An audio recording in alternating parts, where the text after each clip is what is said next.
Walang kita sa Reels or maliit ang kita sa Reels na andito ang kita.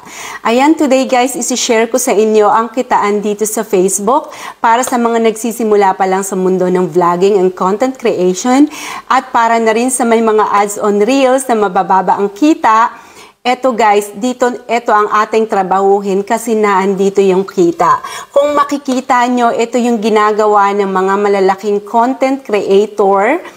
Dito sila nagfo-focus. Makikita nyo, hindi sila masyadong nag-reveal. So, ang sinasabi natin, ito ang tinatawag nating in-stream ads. So, ang pera ay nasa in-stream ads. So, ipapakita ko sa inyo ang kitaan ng ads on Reels versus in-stream ads. So, isi-share ko ito sa inyo guys para malaman natin kung saan nyo dapat i-focus yung effort natin, yung trabahuhin natin. We need to work smartly para hindi nasasayang yung time and effort natin. Tapos, wala din namang kita. Makikita mo merong mga may 1K views dyan, malalaki na yan para sa ating maliliit na content creator. Pero zero ang kanilang mga revenue. Kaya ayan, ito, ipapakita ko sa inyo today, ito, meron akong views, ipapakita ko sa inyo. Meron akong isang video na merong 3.5K views. Malaki na yan para sa ating maliliit na content creator, di ba?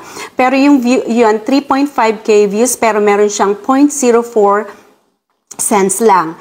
Tapos, meron ako isang video na meron siyang 10K views. Malaki na yan para sa atin, di ba? 10K views.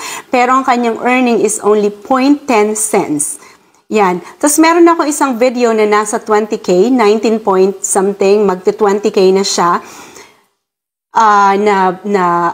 ads on Reels. Ang kanyang earning is only 85 cents. 20K views, 85 cents. Ayan, so ganyan lang yung makita. Ayun na yung mag-compute ng mga malalaking mga views, mga 200K views, mga ganon.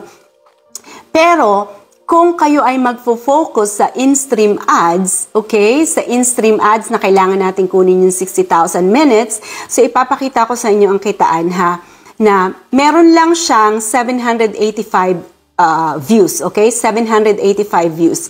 Meron na agad siyang 0.25 cents. 785 lang yan ha. So, medyo mataas siya sa ads on Reels.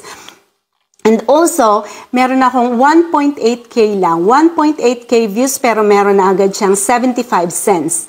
At meron din akong isa na nasa 4.6K views. Meron siyang $2. Ayan, meron siyang $2. At meron din, kapag nakachamba kayo at nag-viral yung video nyo, eto, meron akong 283K views. Meron siyang $80. That's about 4,000 pesos, okay? At meron din, kung makachamba ka talaga at mag-viral ka, meron kang 3 million views, yan ay $818.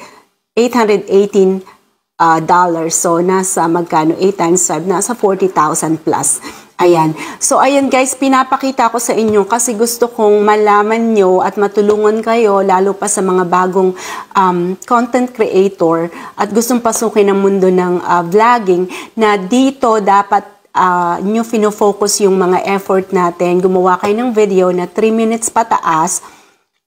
Kung makikita nyo, lahat ng mga sikat na content creator, nandyan sa long video, nandyan sila, wala sila sa Reels. Sa Reels, medyo maliit ang kita, kaya kung gusto nyong kumita, mag-focus tayo sa in-stream ads. So, paano natin makuha ang stream ads? Kailangan nating ma-reach yung 60,000 minutes. So, gumawa kayo ng mga video na pwedeng mag-viral, and pwede din kayong mag-live para ma-reach natin yung 60,000 minutes. So, ayun lang guys. I hope nakatulong yung video na to. Kung hindi pa po kayo naka-follow, please follow our page and also share this video.